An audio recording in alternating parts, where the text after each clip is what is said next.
And those themes being played out in San Francisco hit home in many Bay Area cities. The struggle with high housing costs and the crisis that presents.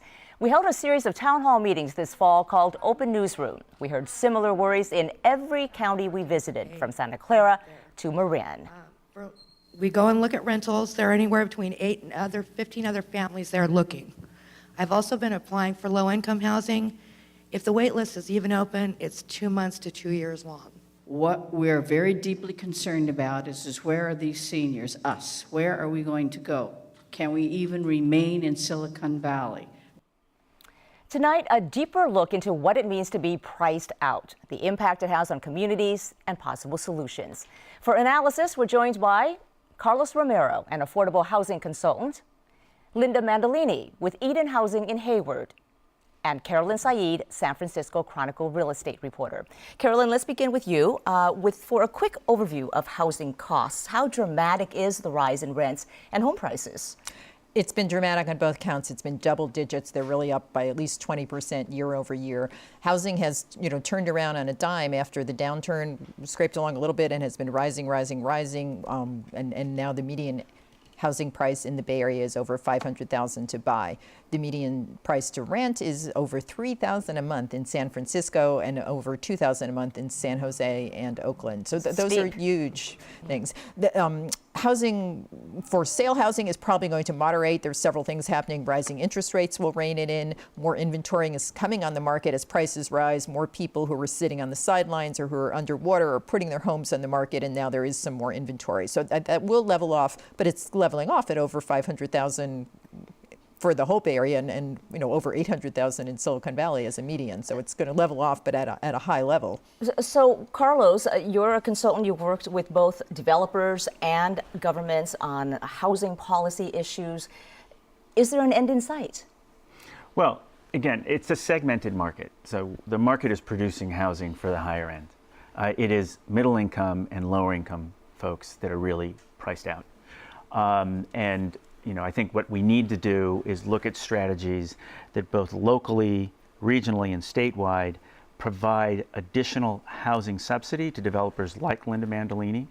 There are many of them actually in the Bay Area that are very good, that could then meet that segment of the market that is not being addressed. And I think we just heard a testimony in one of your pieces about affordability. And when we say affordable housing, Linda, we should specify that there are two types of affordable housing, right? There's the subsidized, government subsidized housing for very, very low income families. And then there's the more general issue of affordability to the rest of us. Can we afford to buy a home in the Bay Area, even with middle incomes? And I think it ranges on both ends, right? For the subsidized housing, that typically serves people that make between $12,000 and $60,000 a year, and their rents range from $300 a month to $1,500 a month. But it doesn't get to the $3,000 price tag that Carolyn was talking about. It's really hard for those families to rent at $3,000. But then to buy a house when the median price is $500,000 plus, you need substantial income and you need $50,000 in down payment minimum. So it's a real challenge in this region just to get into the housing market. And if you think about it, how do you buy a house? You live in an affordable apartment, you save up enough money so that you can save for the down payment so that you can buy the house. If you can't afford the rent, you can't save for the down payment, so you're stuck. You're trapped in the middle. It's like a catch-22. Yeah.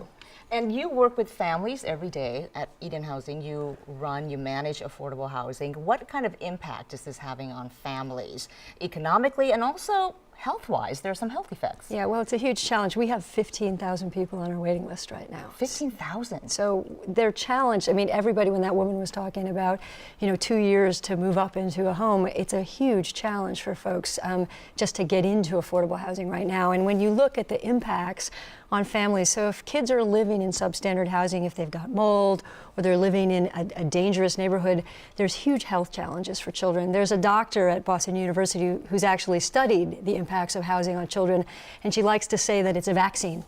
That if you give a child a safe, affordable home, you inoculate them for future success, health and education. So they have a stable place, they're healthy, and they have an opportunity to do their homework so they can go to school every day.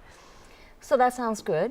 How do we achieve a solution here? What are the impediments to the solution, and how do we move beyond that, Carolyn? Well, money. I mean, I'm sure Linda and Carlos can both talk about this quite a bit, but affordable housing subsidies from the state of California are basically have evaporated with the loss of redevelopment agencies. A huge pot of money came from redevelopment, and then there was some other money that was passed by voters in 2008 is now almost gone. So they desperately need a new source of revenue. You know, there is some federal money, but that's not going to be enough. And I think they'll probably both be the ones to talk about the Home and Jobs Act, which would create that source of revenue for them. Well, actually, Mark DeSaulnier has introduced some legislation to help with that. Yeah, SB 391, the California Homes and Jobs Act. It's a terrific piece of legislation that would generate between $300 and $500 million a year to help create affordable housing. Both. How would it do that, though? So it's a document recording fee.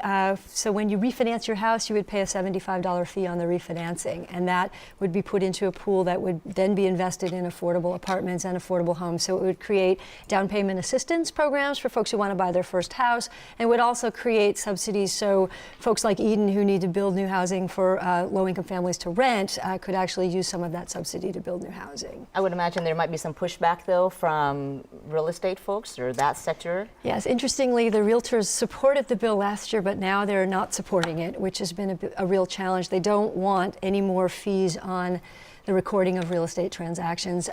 We actually think there's a lot of folks who do support it. The business groups all over the state, from the Silicon Valley Leadership Group to the Orange County Business Council, are all in favor of this because affordable housing matters to job growth. You can't just employ engineers who make $300,000 a year in your companies. You have to employ the folks at the lower levels, and they need to live closer to their jobs. Well, and I was going to say that, but that's also where local coalition building comes in, because at the county level, you can do document fees also, you can do transfer taxes.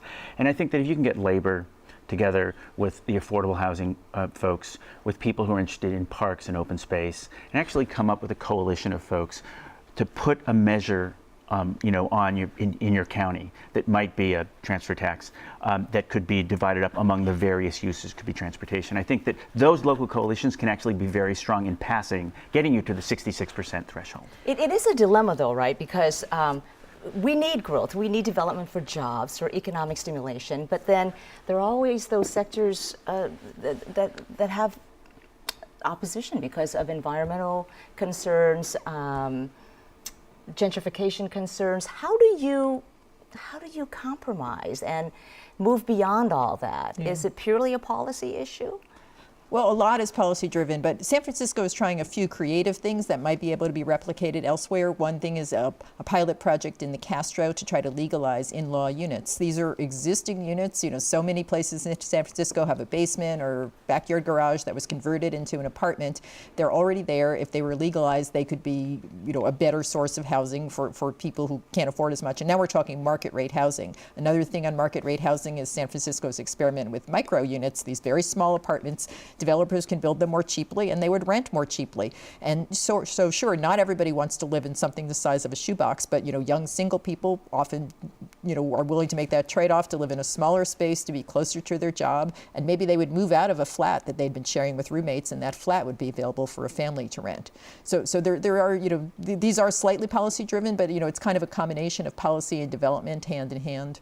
And in fact, there's a larger vision, Plan Bay Area, and it was developed by ABAG, the Association of Bay Area Governments, and the Metropolitan MPC, Transportation correct, Commission, to come up with housing solutions, and it's planned out through 2040. But even that now is facing multiple lawsuits by groups that complain that it violates certain environmental regulations. Correct, but it hasn't been enjoined, so at this point it is moving forward. I mean, yes, it concentrates 62% of all of the future housing development within 15 cities, but cities where it makes sense, where there's an intersection with transportation and the land use is right so that you can go a little higher, so that indeed you don't do the sprawl. Because many of us live in the Bay Area because it's a beautiful place to live, because we've actually been able to create kind of sustainable greenscapes around us. And if we want to keep that quality of life, we have to rethink the way we indeed build in the future. And I think Plan Bay Area does exactly that.